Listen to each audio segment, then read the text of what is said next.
Lebih semangat lagi.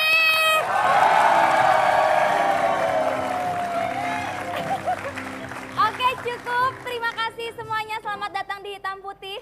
Saya seneng. Apa sih, Pak? Lagi ngomong juga. Saya mau tanya dulu sama mereka. Mereka dari tadi tepuk tangan. Saya mau jawab dulu pertanyaan satu. Ya. Siapa di antara kalian yang pernah makan mayat? Apa tadi jawab? Siapa di antara kalian, ini berhubungan dengan apa yang mau kita bahas. Siapa di antara kalian yang pernah makan mayat? Coy, amit-amit. Pernah? Karena ini ada berita kontroversial tentang hal ini. Ada yang pernah makan mayat? Tidak? Pernah makan mayat? Gak mau. Berarti semua makan ayam dan sebagainya, hidup-hidup kalian makan. Mayat orang atau mayat? Yang bilang mayat orang siapa? Oh, mayat. Oh iya ya. Pernah, Pak. Saya makan ikan. Ikan mati saya makan. Nah, Ayam mati saya makan. Udang mati saya makan. Semua yang mati saya makan. Bangkai sih enggak, Pak? Enggak. Kenapa, Pak? Emang Bapak mau makan? Ada rencana? baca beritanya dong. Baca. Oh my God. Kita punya berita yaitu makan mayit. Aksi makan bayi yang tuai kontroversi di media sosial. Dilakukan oleh 15 orang tamu yang hadir di jamuan makan eksperimental yang digelar oleh seniman Natasha Gabriela Tonte bernama Little Shop of Horrors pada 25 Februari lalu di Jakarta. Para pengunjung membayar hingga 500.000 untuk bisa mengikuti pertunjukan ini. Makanan yang disantap oleh mereka bukanlah janin sungguhan, melainkan hanya makanan berbentuk serupa. Acara ini diberi nama Makan Mayit dan menyuguhkan aneka hidangan berbentuk jabang bayi, otak berdarah, hingga mie yang diletakkan pada bagian perut dan kepala boneka bayi. Ih, serem ya, Pak? Natasha menjelaskan bahwa dirinya ingin bereksperimen dengan dan juga bereksplorasi dengan apa nih, Pak? Psikodinamika Psikodinamika. dan fantasi kanibal yang ada dalam diri seseorang.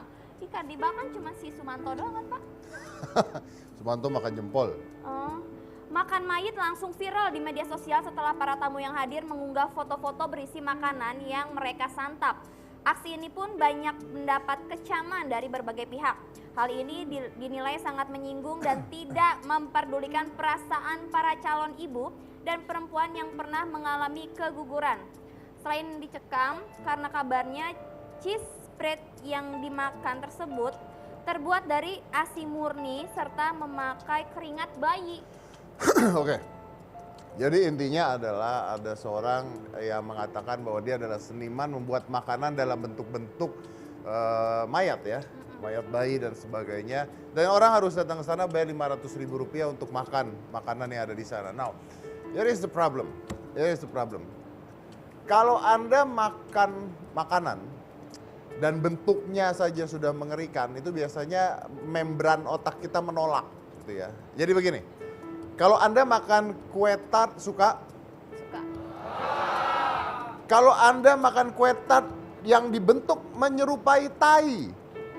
Coy, amit-amit. Nah, ketika saya mengatakan kata tai, saya melihat dari beberapa penonton di sini mengernyitkan dahinya. Kamu langsung bilang amit-amit. Artinya definisi visual itu menjadi menarik sekali, mempengaruhi apa yang kita rasakan, apa yang kita makan.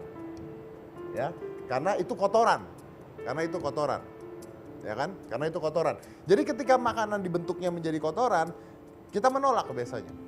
Apalagi ketika makanan dibentuknya dalam bentuk-bentuk yang sebenarnya agak-agak mengerikan. Nah, kalau menurut saya ini ada problema di dalam psikologi. Kalau dia mengatakan mau membuat psikodinamika bahwa manusia itu sebenarnya semuanya kanibalisme, ya.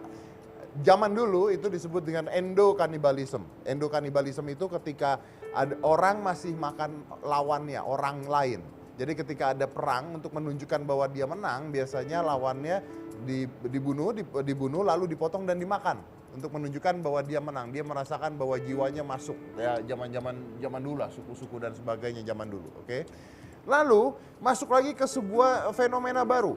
Di psikologi itu ada namanya nekrofilia. Apa itu nekrofilia? Nekrofilia itu adalah keinginan seseorang untuk berhubungan badan dengan orang yang sudah meninggal. Dan ini penyakit dan ada, ya. Jadi hal ini bukan baru. Tapi yang jadi masalah di sini ketika seseorang membuat makanan seperti itu lalu orang bayar dan makan, ini ada satu lagi yang berbeda. Ini adalah attention seeker, mencari perhatian dengan cara yang luar biasa seperti itu. Nah, jadi menurut salah satu orang dokter, kalau saya nggak salah namanya adalah Marvel Zuckerman, silakan di Google. Saya nyari Google nggak ketemu tadi soalnya.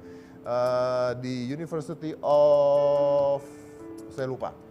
Dia menyelidiki tentang kenapa manusia bisa melakukan hal-hal ekstrim seperti itu untuk mencari perhatian seseorang. Ini balik lagi ke trauma masa lalu. Mungkin ketika masa lalu orang tuanya tidak memperhatikan dia dengan serius. Mungkin dia punya kakak adik yang lebih diperhatikan, makanya dia harus mencari sebuah perhatian untuk menarik perhatian orang-orang. Contohnya adalah membuat makanan-makanan seperti itu. Now the question is, ketika Anda makan makanan seperti itu, ketika Anda makan makanan bentuknya bayi, atau bentuknya orang meninggal, itu bukan hanya berpikir bahwa ini makanan jadi saya makan nggak apa-apa. No, moralnya memang tidak kena, tapi ingat bahwa membran otak Anda melihat bentuknya sudah menyerupai hal yang benar. Artinya Anda kehilangan kesadaran diri dalam hal rasa. So if you can do that, kalau Anda bisa melakukan itu, Anda bisa makan hal itu, tolong jangan temenan sama saya. Kalau Anda berani, jangan bikin bayi dong. Bikin makanan bentuk mayat mertua. Berani nggak? Bapak sehat kan? Sehat saya mah, saya kan cuma ngasih ide doang. Oh, iya benar. Iya, lanjut. Iya, baiklah. Ini kita tinggalkan si bayi-bayi itu ya Pak ya. Sekarang kita akan beralih ke luar negeri, di Dubai. Terdapat 8 hal unik yang bisa kita temukan di Dubai. Dubai memang selalu menyimpan hal-hal unik yang bisa membuat orang melongo, nganga sampai dagumu jatuh.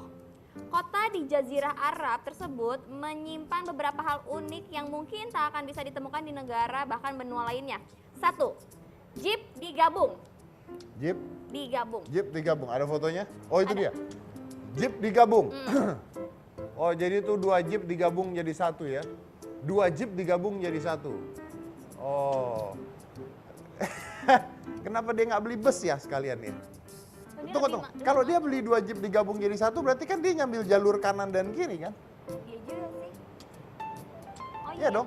Berarti mobil yang satu maju satu mundur nggak bisa dong. Lanjut. Bapak tahu banget saya nggak bisa mikir. Saya tahu lah kelihatan. Mobil diangkut helikopter. Mobil diangkut helikopter? Iya. Kenapa? Jadi orang-orang kaya di Dubai itu punya solusi untuk mengatasi macet. Jadi angkat aja mobilnya pakai helikopter terus melewati kemacetan. Jadi kalau macet dia pakai helikopternya turun, mobilnya diangkat helikopter lewatin macet. Iya. Kenapa dia nggak naik helikopter dari awal? Itulah orang sana mungkin pintar tapi otaknya agak kayak saya dikit Pak. Iya, lanjut. Mesin emas. Mesin emas. Di sini mah gigi emas ya. Di Dubai kamu bisa bisa beli emas melalui vending machine. Oh, vending machine itu kalau mau beli minuman tahu kan yang masukin duit terus keluar minumannya. Jadi di Dubai itu ada jual logam emas.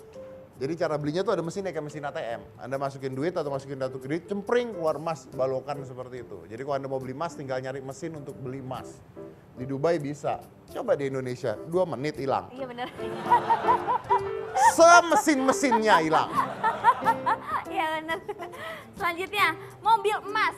Warga Dubai sangat menyukai emas maupun warna emas. Nggak heran jika ada beberapa mobil mewah di sana yang sampai dilapisi oleh krom emas. Ini ada mobilnya tuh. Mobil dilapisi sama krom emas. Pak, ini emas asli apa emas palsu ya Pak? Ya itu asli, dilapisin sama emas aja, dilapisin sama emas. Ya itu ya mungkin udah nggak tahu mau ngapain lagi, makanya mobil sampai dilapisin sama emas. Ya udahlah, biar bukan urusan Bapak tahu kita. kan bedanya emas asli sama emas palsu? Tahu dong. Kenapa? Kalau emas palsu ditepak, mas, iya deh, gitu. Berarti itu emas bohongan. Mas, iya ada apa? Gitu. Itu emas bohongan. Iya, itu emas Oh, iya. bohong. Kalau emas asli mah maco ya. Mas, iya ada apa? Itu emas asli. Mas asli, mas, ada apa? Gitu. Itu emas bohongan Pak. Tahu dong. Tahu. Baiklah, informasi yang tidak berguna ya, jangan didengar. Oh, itu berguna sekali. Berguna. Sering kita temukan di jalan-jalan. Selanjutnya ada hewan peliharaan. Di Dubai kucing kecil udah nggak zaman buat dipelihara. Mereka memilih memelihara kucing besar alias cheetah. Bayangin aja tuh habis duit berapa buat makan sama perawatannya. Bayangin habis duit berapa buat makan dan perawatannya. Bayangin yang punya dimakan. Coy. Cita itu makan loh, kanibal loh. Oh iya Pak, Iyalah, Cita itu kan makan semua makanan. lebih mahal ngurus cheetah ya? Iya, mending ngurus kamu murah. Cita mah harus beli daging banyak. Cita mah beli daging banyak berapa kilo? Dia mah nasi box sudah syukur. Mau peliharakan. Lanjut. Makanan super mahal. Di Dubai bisa memesan makanan penutup berlapis emas yang harganya 13 juta. 13 juta hanya untuk makanan. Bayangkan 13 juta untuk sekali makan. Asisten saya 13 juta dari SD sampai kuliah aja nggak habis. Makasih Pak. Pacuan unta, salah satu hiburan di Dubai, mereka menyelenggarakan pacuan unta. Namun Dubai melarang penggunaan joki manusia karena resiko terluka yang sangat besar. Sebagai gantinya joki tersebut digantikan dengan robot. Wih, orang kaya. Iya, jadi jokinya pakai robot. Kita udah pernah bahas tapi itu. Dan juga ada makanan dan minuman gratis. Ini adalah salah satu Ini hal bagus. positif yang ada di Dubai, Pak. Jadi ada beberapa orang yang berbaik hati menyediakan kulkas beserta isinya untuk orang-orang yang tidak mampu membeli makanan. Jadi kulkas ini akan membantu orang-orang yang tidak mampu untuk bisa menikmati makanan dengan layak. Jadi kalian bisa ke sana ya. Maksudnya Anda gimana? Hah? Ini kan disediakan bagi orang-orang yang tidak mampu. Oh, Anda kok ngerasa gitu? Iya, aku merasa. Makanya Saya mau ke Dubai. hidup di Dubai, kalau makan gratis. Kalau nggak mampu makannya gratis. Oke, kita punya bintang tamu nggak ini? Punya Pak, ini bintang tamunya sangat inspiratif sekali yang akan saya tayangkan setelah yang satu ini Pak. Oh, kita mau ngapain? Kita mau ada iklan dulu. Oke, kita azan dulu berarti Iya, ya. Pak, ya. Oke, lanjutin.